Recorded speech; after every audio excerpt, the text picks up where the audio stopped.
Hi folks, it's Dr. Rob Cywes. I am the carb addiction doc, and I say it that way because I want to circle back to that. I'm coming back to fundamentals today.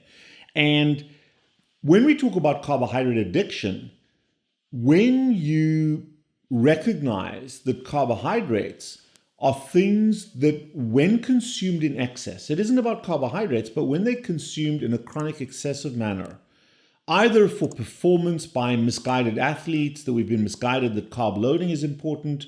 My mentor Tim Notes talks a lot about that. Or in my space where you are using carbohydrates more as a drug for emotion management and snacking and binge eating rather than for their nutritional value, we start to get into trouble. And the general trouble that we get into is called metabolic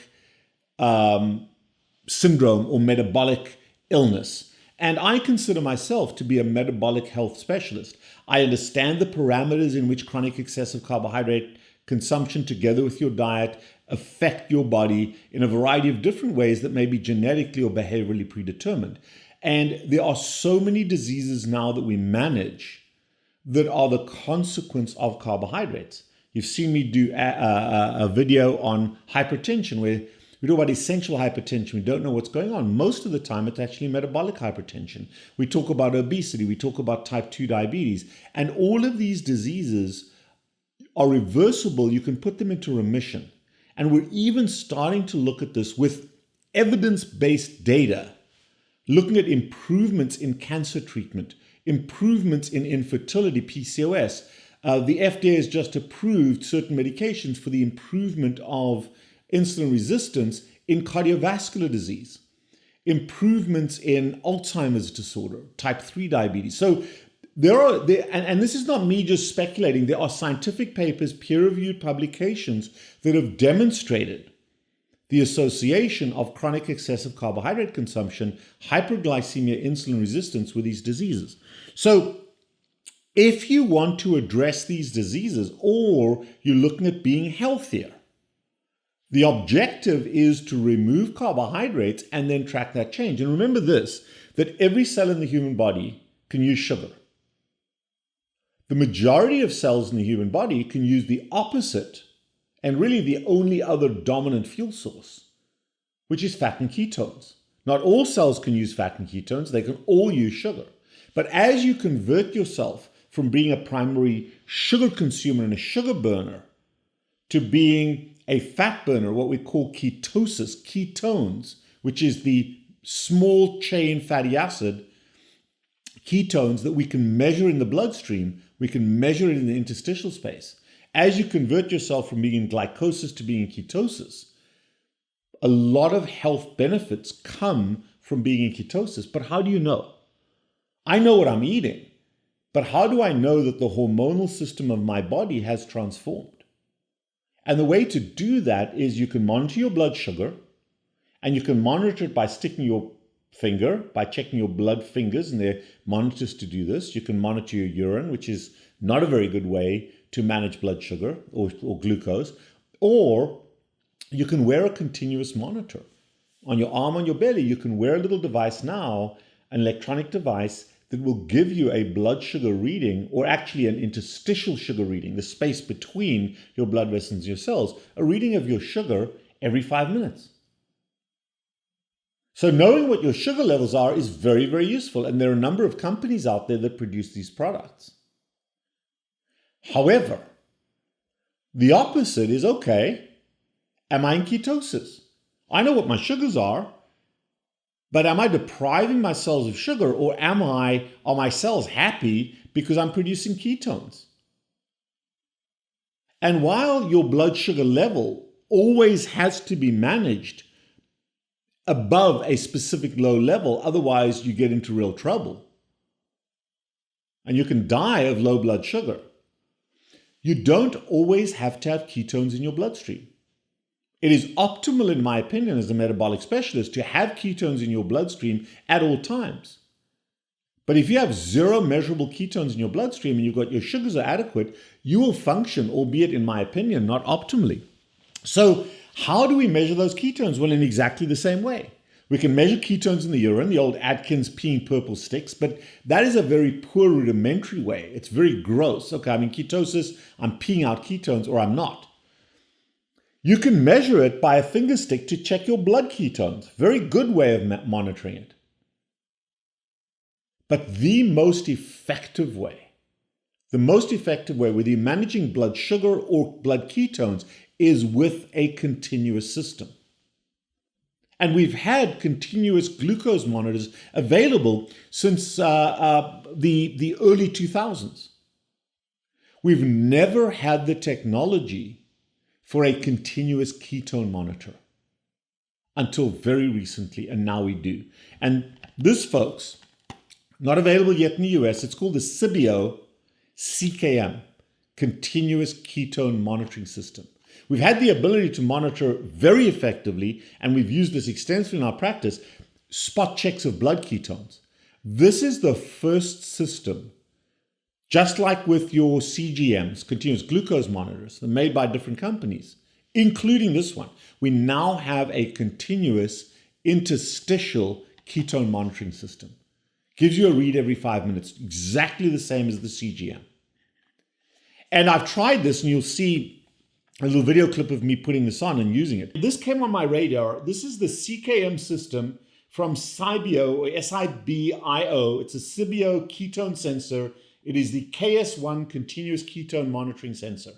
And I've had the privilege of these guys sending me one of these to try, and I'm going to do that real time. So this is the kit over here. I've already opened the box and taken out the system. Very, very simple to place. Very, very simple. I've read their instructions. Their diagram instructions are right here. I've downloaded the app, so I'm prepped. So I'm going to put it in a slightly different spot. Just going to clean my skin on this arm, And as part of this video, I'm going to talk about the SiBio system, the continuous ketone monitor, but I'm also going to have a deep dive into why and what the value is for monitoring these things. So here's the system. I've already kind of put it together. I'm going to depress this until I hear the click. I'm going to take this out. I believe we're good to go. All right, folks, so now I'm going to apply this guy. I've applied it, but this is actually a pretty easy tape to put on. Pretty cool. We're good. So the last thing that I'm going to do is to pair my phone. I've got this rigged up and ready. I'm going to pair my phone to the system. Click to pair. Okay, so it's going to take us an hour to warm this up. We'll see how it works in a little bit. It's an hour after I put these two devices on my arms. The SiBio or SiBio, I'm not even sure how to pronounce it, continuous ketone monitor that we're trying out for the first time. And what's interesting is James and I have been shooting videos over here, and I get very animated. In fact, one of them I really blew off the top of my head. So it's kind of interesting what adrenaline does. I'm fasted. I've been fasted for more than 24 hours. But my blood sugar right now is 87, despite the adrenaline surge from focusing on and doing these videos. I started out at 66, went up to 82. When I had that outburst, I hit 90, and I'm back down to 87. So I'm on the way back down again. I'll probably average out in the low 80s. So, but that's normal for me, okay? And at night, I'll drop down to the 60s. We know that. However, here's the cool thing. With that 87, with that animation, I'm trying the SiBio, and it's just come on, and I've had two readings, and it's 0.8. Not very high, not very low, but totally happy with that. My range I'd like to be in is about 0.3 to 1.5. And I'm at 0.8 right now, together with a blood glucose of 87. It tells me my body is trying to deal with that extra surge of adrenaline-based sugar, but I'm still burning ketones. I'm still in ketosis. So the system is working very, very well. Absolutely wonderful. It's made by SiBio, SiBio, CKM system. It's a SiBio ketone sensor. It works as well as any of, in terms of ease of function, any of the CGMs. And SiBio makes a similar CGM. So I'll wear the ketone monitor on one arm, the SiBio CGM on the other arm. And gives us, I'm always skeptical, but having tried this myself, and I'll explain to you why I'm not using this one right now, But having tried it myself, it is absolutely revolutionary in my knowledge. So why do I need to know what my ketones are continuously? Well, the primary reason that I want to monitor my ketones as just a free-living, healthy guy who is in ketosis, who's fat-adapted following a ketogenic low-carbohydrate diet, like most of my patients are in evolution to becoming or have already become beyond me, is primarily for biofeedback, bit of biohacking and biofeedback. But I want to know what my body is doing all the time. When I'm asleep, what's my body doing? Is it in sugar or is it in ketone utilization? When I'm exercising, what's happening? When I'm eating, what's happening? So it gives me a tremendous amount of data that I cannot get with finger sticks. Can't stick your finger while you're sleeping, while I'm running. Gives me data all the time, so there's enormous value in understanding and learning and biohacking my own body. That's the first thing. The second thing is the biofeedback. The biofeedback. I'm going for a run, I see my blood sugar on my continuous glucose monitor going through the roof. What's happening with my ketones? Oh wow, I'm still in ketosis. Or I dropped out of ketosis. Well, why did that happen? It helps me to biohack. And the biofeedback, what I'm eating, is enormous. I ate this steak. Why did my sugars go up? Why did my ketones go down? What was in that steak? If I eat something with a lot of fat, I stay in ketosis. It's beautiful in that regard.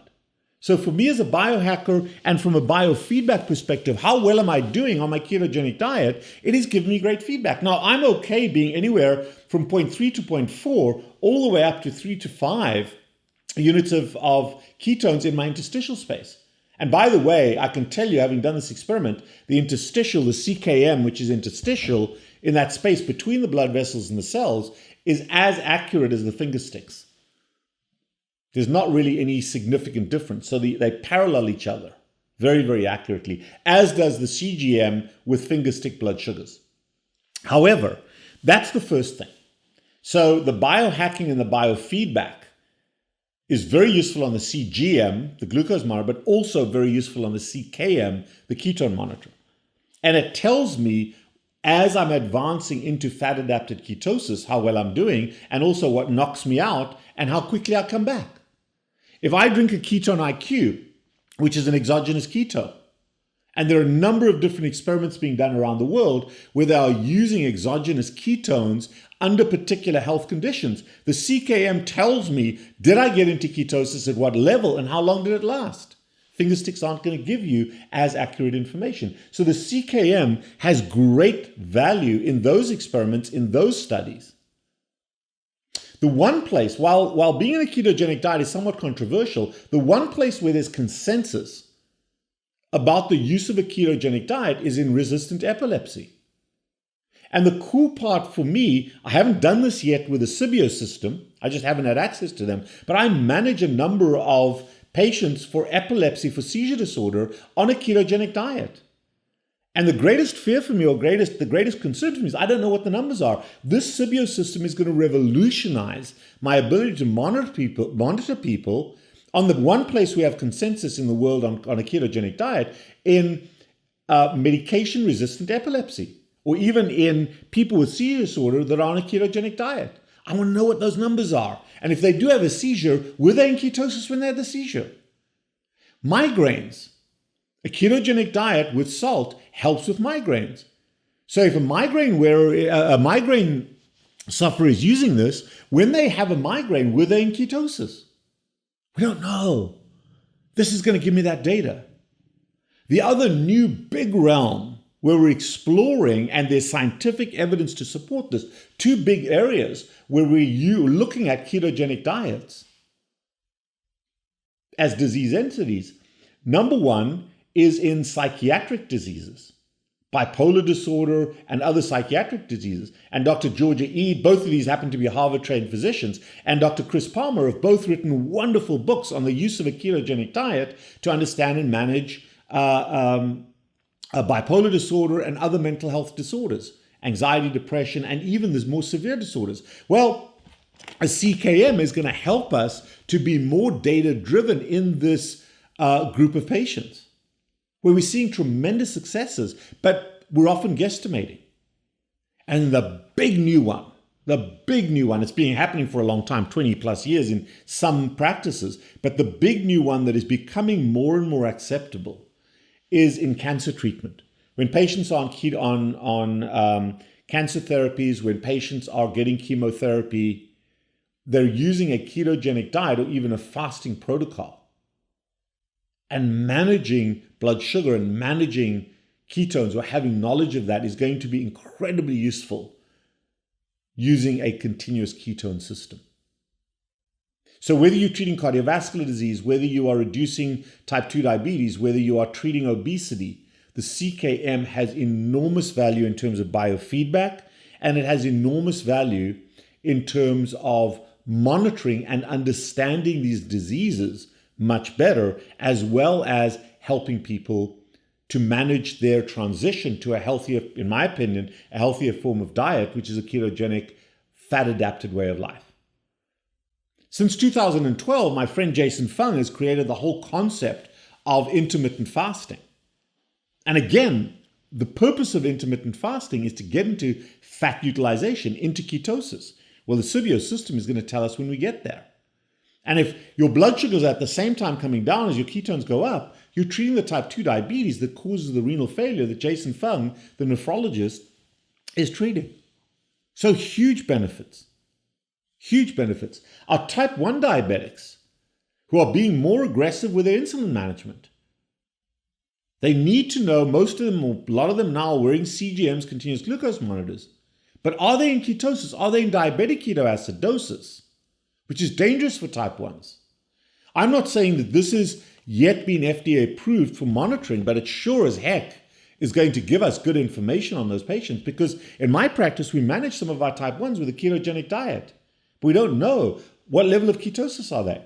If they're at 5 or 6 or 7, I don't know that. That's DKA territory. If they're at 1, 2, I'm okay with that as long as their blood sugars are okay, as long as they're using insulin. We need to know, and this device is going to give me that information. So those are all the reasons why ketones and monitoring ketones are important. And now I want to come right at the end of all of this to a little experiment I'm about to do. A friend of mine, a colleague of mine, Dr. Ian Lake, who is a family practice doctor, he's an almost lifelong type 1 diabetic, and he's an ultra-distance athlete.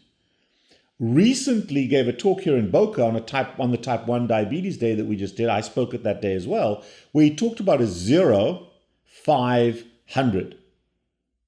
Absolutely nuts, but this is what he did. Okay, remember, he's a type 1 diabetic on an insulin pump, and he ate no calories. He's about this big. He doesn't even cast a shadow. He's so skinny. Ate no calories for 5 days and ran 20 miles a day to equal 100 miles in 5 days. And he monitored his blood sugars and his insulin utilization. He did the occasional finger stick ketone monitoring, but he did not know, as a type 1 diabetic, as an extended fasting patient, as an athlete, as a distance athlete, he did not know what his ketones were and what they were doing. Man, that would have been good knowledge. So what I've been doing is practicing and prepping myself. I've been practicing longer and longer fasts, extended fasts. I've been practicing and training my running. Now look, I'm no athlete, okay? I'm no athlete, but I can run moderately. So here's what I've designed. And I would urge any of you interested to join me. It's called a 0, 5, 15. So I'm working up towards 0 calories for 5 days. I'm going to run a 5K every day for 4 days. And on the 5th day, I'm going to run a 15K. So it's 3.1 miles, regular 5K. And on the last day, a 9.3 or 15K run. And I'm going to be wearing the SiBio CKM continuous ketone monitor. And I'm going to wear the SiBio continuous glucose monitor. And I'm going to look at my blood sugars and I'm going to look at my ketones. And I can tell you, I've done this experiment once before when I wore the system for the first time. That's the other video you're seeing as part of this today's video. And what I found on the first day of my fast, My blood sugars went through the roof. My ketones were still low level positive, like 0.2, 0.3. And then my blood sugars came down, but that was me emptying my liver. After that, every time I exercised, I went up a little bit on my blood sugars, but not a lot. That sugar coming from protein being converted to sugar, stored in my liver. But my ketones remained high. So under the influence of glucagon, and low insulin levels, I was releasing fat from my fat cells, managing my blood sugar with a little bit of autophagy-based protein turnover and glycerol turnover to sugar, but at a very, very low level without a significant rise. But my ketones were fluctuating very nicely based on my runs and based on my general day. But this, folks, this device is going to revolutionize what we do as metabolic health specialists from a variety, an increasing variety of disease treatments. From the classics, obesity, diabetes, but cardiovascular disease, hypertension, Alzheimer's, acid reflux, PCOS. Think about a pregnant mother who has gestational diabetes trying to get back into ketosis. Very healthy for that baby, not ketoacidosis. This is going to help. So this knowledge, this biofeedback is going to be so wonderful in a world where people are doing a ketogenic diet somewhat blindly. Made you think it's available. It's available internationally. I would urge you to try it as an experiment just for knowledge, and preferably together with a continuous glucose monitor. If you like this content, throw us $1 at our Patreon, our PayPal account to keep this free. If you want a consultation, if you want to know more about what we're doing for any of these disease processes, text us, WhatsApp us, call us from anywhere in the world. 561-517-0642. Set up a consultation. We do it by Zoom, we do it by WhatsApp, we do it in person, we do it telephonically. Know and biohack your body to better health. I am the Carb Addiction Doc. Thank you.